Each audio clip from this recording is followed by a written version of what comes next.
نحمده ونستعينه ونصلي على رسوله الكريم أما بعد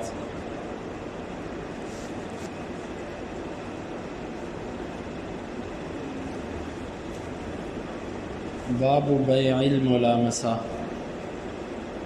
یہ باب ہے ملامسہ کی بیع کے بارے میں۔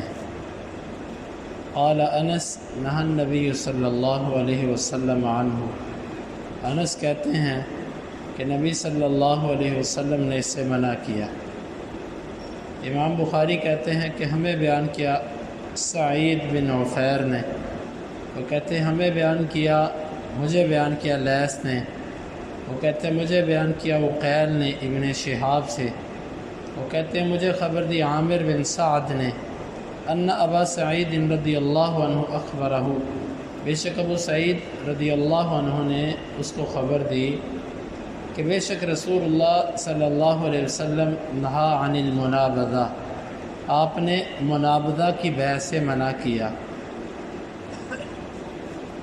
وہی طرح الرجل ثوبہ بالبیع الی رجل قبل ان یقلبہ او ينظر الیہ، اور وہ یہ ہوتا ہے کہ ایک آدمی اپنا کپڑا بیچنے کے لیے دوسرے کی طرف پھینک دے، اس سے پہلے کہ وہ بندہ اس کپڑے کو الٹ پلٹ کر سکے یا اس کو دیکھ سکے۔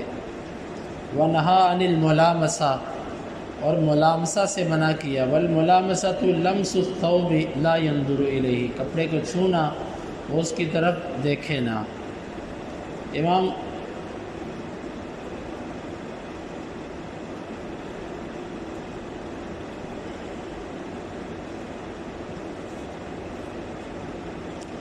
امام بخاری کہتے ہیں کہ ہمیں بیان کیا قتیبہ نے، وہ کہتے ہیں ہمیں بیان کیا عبد الوہاب نے، وہ کہتے ہیں ہمیں بیان کیا ایوب نے محمد سے، وہ ابو ہریرہ رضی اللہ عنہ سے، وہ کہتے ہیں نہی عن لبستین، دو قسم کے لباسوں سے منع کیا گیا۔ ان یحتوی الرجل فی الثوب الواحد، کہ انسان ایک کپڑے میں لپٹ جائے، ثم یرفعہ علی منکبیہ، پھر اس کو اپنے کندھوں پر اٹھا لے۔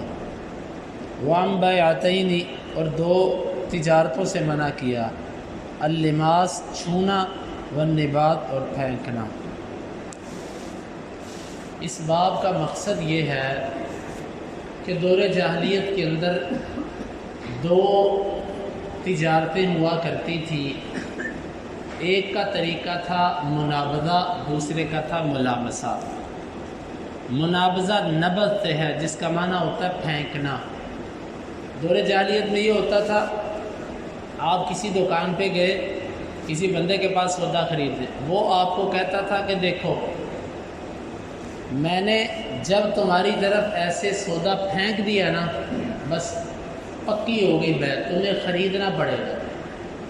آپ اس کو کہتے ہو کہ مجھے پہلے کپڑا دکھاؤ میں دیکھ لوں، نہیں، ہاتھ نہیں لگوانا تمہارا، اچھا چلو مجھے دیکھنے دو، نہیں دیکھنے بھی نہیں دینا، بس میں اندر سے کپڑا لاؤں گا، اور ایسے جب میں نے تمہاری طرف پھینکا نا تو بیع پکی ہو جائے گی۔ جس طرح کہ اس کی صورتیں آج بھی موجود ہے۔ مثال کے طور پہ جی، اگر آپ نے ڈبہ کھول لیا تو یہ بس یہ آپ کو خریدنا پڑے گا۔ اگر آپ نے جو ہے نا اس طرح کی جو بھی بیع آج کے دور میں ہو، جس میں خریدار کو دیکھنے کا موقع نہ ملے، جانچ پڑتال کرنے کا موقع نہ ملے، صرف نام سے بیع ہو کہ فلاں چیز بیچوں گا میں تمہیں، کوئی اس کو موقع نہ دیا جائے، یہ ایک بیع ہوتی تھی منابذہ، پھینکنا۔ اور دوسری ہے ملامسہ۔ ملامسہ لمس سے ہے کہ جیسے تو نے میری چیز کو ہاتھ لگایا تو تجھے پیسے دینے پڑیں گے، یہ ہے ملامسہ۔ دور جاہلیت کے اندر ایسا بھی ہوتا تھا، آپ کپڑا لینے کے لیے کسی دکان پہ گئے، اگر آپ نے اس کے کپڑے کو ہاتھ لگا لیا تو آپ کو خریدنا پڑے گا۔ یہ دو قسم کی بیوع ہوتی تھی، نبی صلی اللہ علیہ وسلم نے اس سے منع کیا۔ اور منابذہ کی اور ملامسہ کی اور بھی کئی صورتیں ہیں۔ مثال کے طور پہ بعض دفعہ یوں ہوتا تھا، ایک بندہ کہتا تھا کہ یہ بکریاں کھڑی ہیں، میں ان میں سے ایک بکری خریدنا چاہتا ہوں۔ وہ کہتا تھا ٹھیک ہے، میں ایسے پتھر پھینکوں گا جس بکری کو جا کے وہ کنکری لگے گی وہ بکری تمہیں خریدنی پڑے گی، چاہے وہ اچھی بکری کو لگ جائے چاہے کمزور کو لگ جائے، اتنے پیسے لوں گا اور ایسے پتھر پھینکوں گا جس بکری کو لگ گیا وہ بکری میں تمہیں بیچوں گا۔ اب وہ کس کو لگتا ہے کس کو نہیں لگتا، یہ بھی دھوکے بازی کی لاٹری کی سسٹم کی صورت تھی، آپ نے اس سے بھی منع کیا۔ ایک صورت اس کی یہ ہوتی تھی کہ زمین خریدنی ہے، وہ کہتا تھا ٹھیک ہے زمین خریدنی ہے، کتنے کی خریدو گے؟ اتنے کی خریدو گے، ٹھیک ہے میں ایسے پتھر پھینکوں گا، ایسے جہاں تک وہ جا کر گرے گا اتنی زمین میں تمہیں اتنے میں بیچوں گا۔ یہ مختلف صورتیں انہوں نے بنا رکھی تھی۔ ایک صورت ان کی یہ ہوتی تھی کہ ٹھیک ہے میری چیز دیکھو، جب میرے ہاتھ سے ایسے پتھر زمین پہ گر گیا تب بے پکی ہوئی، اگر میرے پتھر پھینکنے سے پہلے تو نے چیز واپس کر دی تو کر دی، اگر زمین پر پتھر ایسے میں نے پھینک دیا اور وہ نیچے گر گیا تو تمہیں چیز خریدنی پڑے گی۔ یہ مختلف صورتیں تھیں اس دور میں، نبی صلی اللہ علیہ وسلم نے ان سے منع کیا۔ ملامسہ، ایسی بیع کہ جس کو ہاتھ لگانے سے ہی بندے کو خریدنی پڑ جائے۔ منابضہ، ایسی بیع کہ بندے نے اتار کے آپ کی طرف چیز پھینکی آپ کو خریدنی پڑ گئی، ایسی بیوع سے نبی صلی اللہ علیہ وسلم نے منع کیا۔ آج کے دور میں بھی آپ دیکھ لیں ہر وہ بیع جو اس کے مشابہ ہے، یعنی کہ جس میں نہ آپ کو چیز پرکھنے کا موقع ملے اور نہ اچھی طرح اس کو دیکھنے کا موقع ملے، وہ اس کی ایک قسم بنتی ہے۔ جس طرح کہ کئی لوگ ہوتے ہیں وہ بالکل چیز دیکھنے نہیں دیتے، کہتے ہیں ہم یہ فلاں چیز پڑی ہے، نہیں دیکھنی نہیں ہے یار، لینی ہے تو لو نہیں تو رہنے دو۔ ایسی بیع نہیں کرنی چاہیے۔ اگر تو کیفیت ایسی ہے کہ آپ کو پتہ ہے چیز کی کوالٹی کا، معیار کا، اور آپ کو یہ بھی پتہ اگر اس میں کوئی خرابی ہوگی تو یہ چیز واپس لے لے گا، تو پھر آپ بیع کر لیں۔ لیکن اگر آپ کو پتہ ہے خریدی ہوئی چیز واپس یا تبدیل نہیں ہوگی، یہ بھی اس نے لکھا ہوا ہے، اور اس کے ساتھ وہ آپ کو چیز پرکھنے بھی نہیں دیتا، دیکھنے بھی نہیں دیتا، تو یہ بیع ایسی ہے کہ اسلام نے اس سے منع کیا۔ اسی طرح مثال کے طور پہ اس سے ملتی جلتی ایک صورت مجھے ایک ساتھی نے بتائی کہ جی ایک بندہ قربانی کے جانور خریدنے گیا، اس نے تھیلی کے اندر پیسے ڈالے، 2 لاکھ تھا یا 2.5 لاکھ تھا۔ اس نے وپاری سے کہا کہ میں یہ 2 بکرے جو مجھے پسند آئیں گے وہ میں لوں گا، اور یہ تھیلی میں تمہیں پکڑاؤں گا، اس میں جتنے بھی پیسے ہوں گے تمہیں رکھنے پڑیں گے۔ اب ایک بندہ کہتا ٹھیک ہے جی، اس نے اس کے بکروں میں سے جو اس کو پسند آئے اس نے 2 لیے، اور بعد میں اس کو تھیلی پکڑا دی اور اس کو کہا تو نے ابھی نہیں کھول لے، جب میں چلا جاؤں گا پھر تو نے کھول لے۔ اب یہ سیدھی ایک دھوکے والی یا ایک غرر نقصان والی صورت ہے۔ چلو اس نے تو پیسے زیادہ دے دیے، بالفرض اگر پیسے کم ہوں تو اس طرح کی بیوع جو ہے نا، اس طرح کی کہ جی تو نے میرے سے ریٹ پہ بات نہیں کرنی، تو نے میرے سے، اس طرح کی بیوع اسلام کے اندر، اسلام کہتا ہے سودے بازی کرنی ہے تو ہر چیز واضح ہونی چاہیے، کسی قسم کا اس میں ابہام یا اغلاق یا کسی قسم کا دھوکہ اس میں نہیں ہونا چاہیے۔ تو یہ ہے رسول اللہ صلی اللہ علیہ وسلم کی حدیث جس میں آپ نے ان بیوع کا ذکر فرمایا، اور اس میں ساتھ آخری حدیث کے اندر 2 قسم کے لباسوں سے منع کیا گیا۔ ایک قسم کا لباس جس کو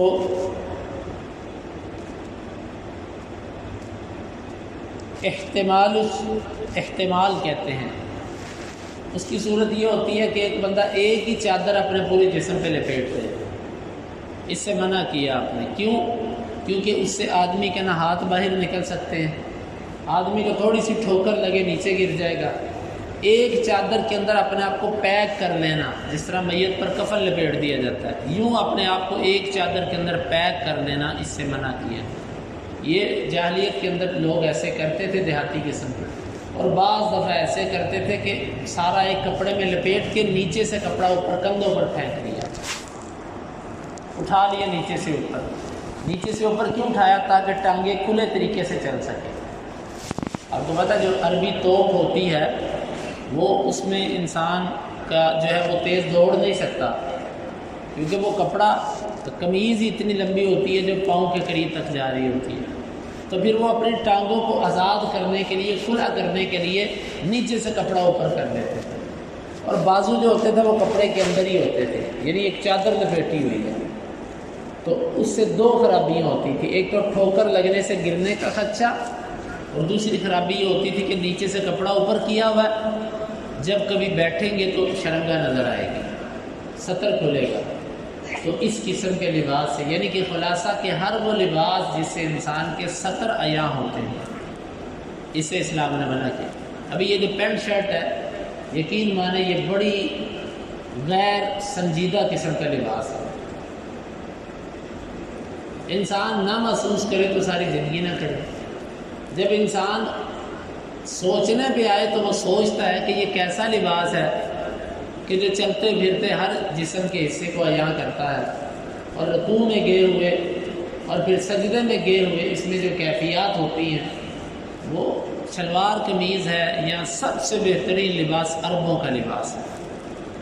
وہ جو ایک لمبی قمیض پہنتے ہیں، سب سے بہترین اور ساتر لباس ہے وہ، کہ آپ سوئے بھی ہیں، آپ کے پاؤں کے قریب تک تو آپ کی قمیض گئی ہوئی ہے، اس میں کوئی خدشہ نہیں ہوتا جو ہے وہ انسان کے سطر کے عیاں ہونے کا۔ ہمارا لباس قدرے بہتر ہے، لیکن عربوں کے لباس کے برابر نہیں ہمارا لباس۔ اور یہ جو شلوار پینٹ شرٹ ہے، یہ تو یقین مانے کہ یہ بالکل وقار سے ہٹ کے لباس ہے۔ یہ کوئی محسوس کرے تو ٹھیک ہے، نہ کرے تو نہ کرے۔ بہرحال نبی صلی اللہ علیہ وسلم نے اس لباس سے منع کیا جس سے انسان کے سطر کھلنے کا خدشہ ہو یا اس کے گرنے کا خدشہ ہو۔ اللہ رب العالمین سے دعا ہے وہ ہمیں ان احادیث کو سمجھنے کی اور ان کے تقاضوں کو پورا کرنے کی توفیق عطا فرمائے۔ اللہم انفعنا بما علمتنا وعلمنا ما ينفعنا وزدنا علما وآخر دعوانا ان الحمد للہ رب العالمین۔ حدیث نمبر 2144 اور 45۔